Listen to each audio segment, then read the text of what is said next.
হে আল্লাহ, এই জনপদকে আপনি শান্তিময় করে দিন। সূরা ইব্রাহিম আয়াত ৩৫। বিসমিল্লাহির রহমানির রহিম। আসসালামু আলাইকুম। কেমন আছেন আপনারা সবাই? আশা করছি সবাই ইনশাআল্লাহ ভালো আছেন। আমি আলহামদুলিল্লাহ ভালো আছি। চলে আসলাম আরেকটা নতুন ভিডিও নিয়ে।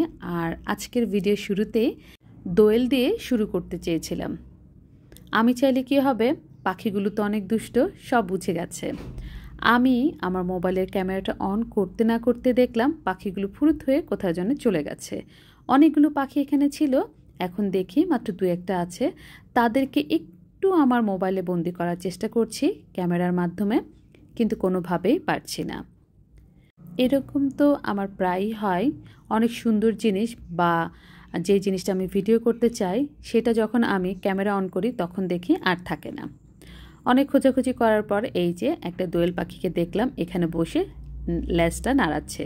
তো সেই লেজ নাড়ানোর ভিডিওটাই আপনাদের সাথে শেয়ার করলাম। আর আজকে কিন্তু বাইরের ওয়েদারটা মাশাআল্লাহ অনেক সুন্দর, খুব সুন্দর বাতাস ছিল। আর নিম গাছওয়ালা বাড়ি নাকি সবসময় ভালো থাকে শরীর স্বাস্থ্যের জন্য।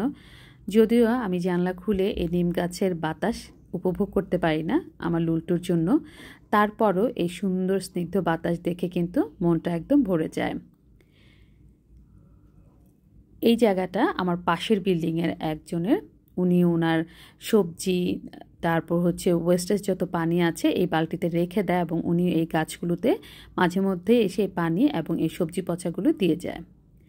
অনেকক্ষণ তো বাইরের প্রকৃতি দেখলাম, এবার চলে আসলাম রান্নাঘরে। নিশ্চয়ই বুঝতে পেরেছেন আমি কেন থালা বাসন ধুচ্ছি, কারণ খালা আজও আমাকে ফাঁকি দিয়েছে। খালা সকালবেলা ফোন করে বলেছে উনি আজকে আসতে পারবে না। যেহেতু উনি আসবে না তাই আর কি করার, আমার কাজগুলো তো আমাকেই করতে হবে। তাই আর প্রকৃতি না দেখে চলে আসলাম রান্নাঘরে। আর প্রথমে যে কাজগুলো করে নিচ্ছি সেগুলো হচ্ছে খালার জন্য যে থালা বাসনগুলো রেখে দিয়েছিলাম সেগুলো এখন নিজ হস্তে ধুয়ে নিচ্ছি। আর এই থালা বাসনগুলো ধুয়ে নিতে নিতে আজকে আমি একটা কমেন্টস পড়ে নিই।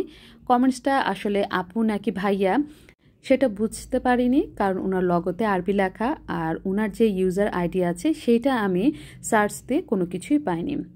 ওনার কমেন্টসটা কিছুটা এরকম ছিল, আপু তোমার ভিডিও আমার অনেক সুন্দর লাগে। আচ্ছা আপু, আপনি ভিডিও শুরুতে একটু একটু করে ভিডিও দেন কিভাবে? আমাকে যদি বলেন আমি অনেক উপকৃত হব। আমার পরিবারে দাওয়াত রইল, ঘুরে আসবেন প্লিজ। আপু কিংবা ভাইয়া আপনি যেই হন না কেন, আমি আন্তরিকভাবে দুঃখিত যে আমি আপনার পরিবারে যেতে পারিনি। আমি কিন্তু আপনাকে বলেছিলাম আমার কমিউনিটিতে একটা লেটার দিতে, আপনি তাও দিয়ে যাননি। তাই ইচ্ছা থাকা সত্ত্বেও আমি কিন্তু আপনার ভিডিওগুলো দেখতে পাইনি। আর আমি ভিডিও শুরুতে কিভাবে ওই ছোট ছোট টুকরো টুকরো ভিডিওগুলো দেই সেটা আসলে বুঝিয়ে বলতে পারবো কি না সেটা জানি না, তবে আমি চেষ্টা করছি। আমরা যখন ভিডিও এডিট করি, আমরা যে কেউ কোনো না কোনো এডিটর দিয়ে এডিট করি, সেখানে এডিট অপশনে গেলে একটা স্প্লিট নামে লেখা থাকে বা আইকন দেওয়া থাকে। আপনি যখন যাবেন তখন আপনার ভিডিওর মাঝখানে যতটুকু অংশ আপনি ছোট টুকরো করতে চান, স্প্লিটটাতে চাপ দিলে দেখবেন এরকম টুকরো টুকরো হয়ে যাচ্ছে। যখন টুকরো হয়ে যাবে তখন আপনি যদি এটাকে আপনি বড় ভিডিওর মাঝখানে রাখতে চান, আবার ছোট ভিডিওর সামনেও আনতে চান, মানে ছোট হিসেবে ভিডিওর সামনেও অ্যাড করতে চান, সেই ক্ষেত্রে আপনি আরেকটু ডান দিকে গেলে দেখবেন যে ওখানে আরেকটা আইকন আছে যেখানে ডুপ্লিকেট লেখা আছে। তো আপনি যদি ডুপ্লিকেটে প্রেস করেন তখন দেখবেন আপনি ছোট্ট করে যে স্প্লিট করে যেটা রেখেছিলেন সেইটাতে ডাবল হয়ে গেছে। তো ডাবল হয়ে যাওয়ার পরে যে কোনো একটাতে, দুইটার যে কোনো একটাতে একটু জোরে প্রেস করে রাখলে দেখবেন প্রত্যেকটা একটু বক্সের মতো হয়ে গেছে। তখন যে অংশটুকু আপনি সামনে নিতে চান সেই অংশটুকু টেনে ধরে আপনি সামনে নিয়ে যাবেন। এইভাবেই ছোট ছোট করে আপনি আপনার প্রয়োজন অনুসারে ডুপ্লিকেট করবেন কি করবেন না সেটা আপনার বুঝ অনুসারে আপনি করে করে তারপরে টেনে এটাকে সামনে নিয়ে আসতে পারেন। আসলে আমি আপনাকে বোঝাতে পেরেছি কি না, কারণ এই ব্যাপারে আমার জ্ঞান খুবই ক্ষুদ্র। আমি যেভাবে শিখেছি আমি কিন্তু এটা করতে ট্রাই করে করে শিখেছি। সুতরাং এগুলো আসলে হাতে কলমের বিষয়, অনেক সময় আছে মুখে বলে বোঝানোটা কষ্টকর। এরপর আমি চেষ্টা করেছি, তবে ভাবছি ইনশাআল্লাহ পরবর্তীতে কোনো একটা ভিডিও এই বিষয়ে করব, তখন নিশ্চয়ই আপনি দেখে আরও ভালো করে বুঝতে পারবেন। তবে জানি না আজকে আমার ভিডিওটা আপনি দেখছেন কি না, আশা করছি দেখলে কিছুটা হলেও বুঝতে পারবেন। যেহেতু আপনি বলেছেন আপনার একটা চ্যানেল আছে, সুতরাং আপনি তো অবশ্যই ভিডিও এডিট করেন, সুতরাং এডিটের ব্যাপারে আপনি কিছুটা হলেও যাদের অভিজ্ঞতা আছে তারা নিশ্চয়ই আমার কথাগুলো বুঝতে পারবে।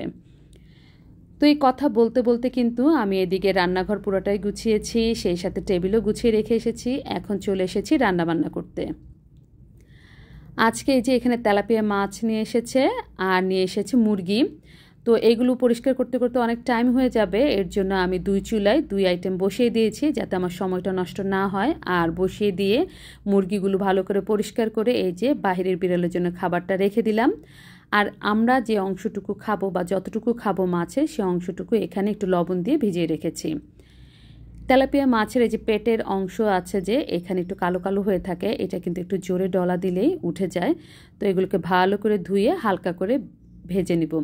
আমার বাসায় যদি একদম জীবিত লাফালাফি করছে এরকম মাছও আনা হয়, তারপরেও কিন্তু ভেজেই খায়। আসলে যে যেভাবে খেয়ে অভ্যস্ত সে তো সেভাবেই খাবে। আজকে আমি কিন্তু তেলাপিয়া তরকারিটা রান্না করব, মাছের ঝোলটা যে রান্না করব সেটা সম্পূর্ণ তেল ছাড়া। এই যে এটাতে আমি মাছগুলো ভেজেছিলাম, তো মাছগুলো তোলার পরে এটাতে আমি পানি গরমে দিয়ে দিয়েছি। আর আমি কিছুক্ষণ আগে যে দেখিয়েছিলাম সেখানে শুধুমাত্র যে মশলা দিব তেল ছাড়া, লবণ, মরিচ, হলুদ, পেঁয়াজ এগুলো দিয়ে আমি একটু পানি দিয়ে সিদ্ধ করে নিলাম পেঁয়াজটাকে।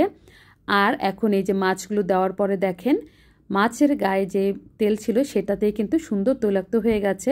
আর যে পানিটা ছিল যে কড়াইয়ে আমি এটা ভেজেছিলাম সেখানেও তো কিছু তেল লাগা ছিল, তো গরম পানি করার কারণে কিন্তু সেই তেলের অংশটা এই মাছেও চলে এসেছে। তাই বলবো যারা মাছ ভেজে খান আর ভাজা মাছ দিয়ে ঝোল তরকারি রান্না করেন বা মাছের ঝোল করেন, সেই ক্ষেত্রে কিন্তু চাইলেই আমরা তেল ছাড়া এভাবেই রান্না করে নিতে পারি। স্বাদে কিন্তু কোনো হেরফের হয় না, বরং এটা আরও বেশি স্বাস্থ্যসম্মত। দেখুন তরকারিটার রঙটাও কিন্তু অনেক সুন্দর হয়েছে। নামানোর আগে দিয়ে আমি একটু জিরা গুঁড়া আর কয়েকটা কাঁচামরিচ দিয়ে নিয়েছি। দিয়ে এখন আর খুন্তি দিয়ে ওভাবে নাড়বো না, শুধু পাতিলটা একটু নাড়াচাড়া করে দিব যাতে মাছগুলো না ভাঙে। কাঁচামরিচটা দেওয়ার পেছনে কারণ হচ্ছে কাঁচামরিচ থেকে সুন্দর একটা ফ্লেভার বের হবে তরকারিতে, খেতে অসাধারণ লাগে। তো এই রান্নাবান্না শেষ করে রুমে এসে তো দেখি অঘটন ঘটে গেছে। এই যে আমাদের লুলটু নিজে থেকে এই গ্লাসটা খুলে বের হয়ে গেছে। এই যে দেখুন ওর লোম পড়ে আছে। এই যে বাইরের বিড়ালের সাথে মারামারি করে এই যে ও ওই বিড়ালের পেছন পেছন চলে গিয়েছিল, এখন এই যে এসেছে, খুব রাগ হয়ে আছে, যার কারণে কিন্তু ওর ল্যাচটা অনেক ফুলে আছে। কিভাবে যে গ্লাসটা খুললো আজকে অবশ্য মনে হয় লক করা ছিল না, এর জন্য খুলতে পেরেছে। ওই গ্লাসটা খুলে ওই বিড়ালের সাথে মারামারি লেগেছে আর লেগে ওই বিড়ালের পেছন পেছন চলে গিয়েছিল। এখন নিজে থেকে এসেছে, ডাকছি কিন্তু এই যে আবার চলে গিয়েছে। এখন তোকে ধরাই যাবে না, ধরলেও কামড় দিয়ে দিবে। এই যে দেখুন ওর ল্যাচটা কীরকম ফুলিয়ে আছে, এরকম ফুলে থাকা মানেই ও অনেক রাগ হয়ে আছে বা ভয় পেয়ে আছে, এর জন্য ওকে যদি ধরতে যায় তাহলে কামড় দিয়ে দিবে। এই যে বাইরে যে ও কি আত্মহত্যা করতে চাচ্ছে কিনা কিছুই বুঝতেছি না। ওই যে বিড়ালটার সাথে মারামারি লেগেছে, গ্রিডি বলি যাকে, যে সবসময় আমাদের বাসায় এখানে থাকে, ওর সাথে মারামারি লেগেছে, এখন ওকে খুঁজছে। দেখুন কি অবস্থা লোমের, দুইজন মিলে মারামারি লেগেছে। এখন এটা যে কার লোম আল্লাহই ভালো জানে। ওদের মারামারির শব্দ শুনে রুমে এসে দেখি দুইজনই পলায়ন করেছে। তো এগুলো দেখতে দেখতে দেখি আবার ম্যাডাম এসেছে, একটু উকিঝুঁকি পারলো। তো ভাবলাম এবার মনে হয় ম্যাডামের তিয়াস মিটেছে বাহিরে ঘোরাফেরা করার। তো সে আশা নিয়ে কিন্তু জানালা দরজা খুলে এখানে ওয়েট করছি। পরে দেখলাম ও নেশাখোর গাঞ্জাখোর হিরোইনজির মতো এদিক সেদিক শোকাশুকি শুরু করে দিয়েছে। তো শুকতে শুকতে একটা পর্যায়ে একটু সামনেও এসেছে। আর ওর এই সামনে আসা দেখে কিন্তু ভেবেছিলাম যে ও হয়তো এখন বাসার ভেতরে ঢুকবে, কিন্তু না, আমাদের কিন্তু ও হতাশ করে দিয়ে এই যে ইউটার্ন মেরে আবার পালিয়ে গেল। আর পালিয়ে গিয়ে ও নিম গাছের নিচে যে বসে আছে, এই যে ওখানে কিছু ঘাস আছে, ও ঘাস খাচ্ছে। বিড়ালরা কিন্তু নিজের মুখ পরিষ্কার করার জন্য, পেট পরিষ্কার করার জন্য ঘাস খায়। তো ওইখানে কিছু ঘাস আছে, সেই ঘাসগুলি খাচ্ছে। অনেকক্ষণ ডাকাডাকি করার পরেও কিন্তু ও আসেনি। পরে যখন বৃষ্টি শুরু হয়ে গেছে তখন বাসায় চলে এসেছে, কারণ বিড়ালরা বৃষ্টি বা পানি এগুলো একদম পছন্দ করে না। যাক, অবশেষে সে বাসায় ফিরে এসেছে। তো আজকের ভিডিওটা এখানে শেষ করি। সবাই ভালো থাকবেন, সুস্থ থাকবেন, নিরাপদে থাকবেন, আমাদের জন্য দোয়া করবেন, 5 ওয়াক্ত নামাজ পড়বেন, আল্লাহর উপর ভরসা রাখবেন। আল্লাহ হাফেজ, আসসালামু আলাইকুম।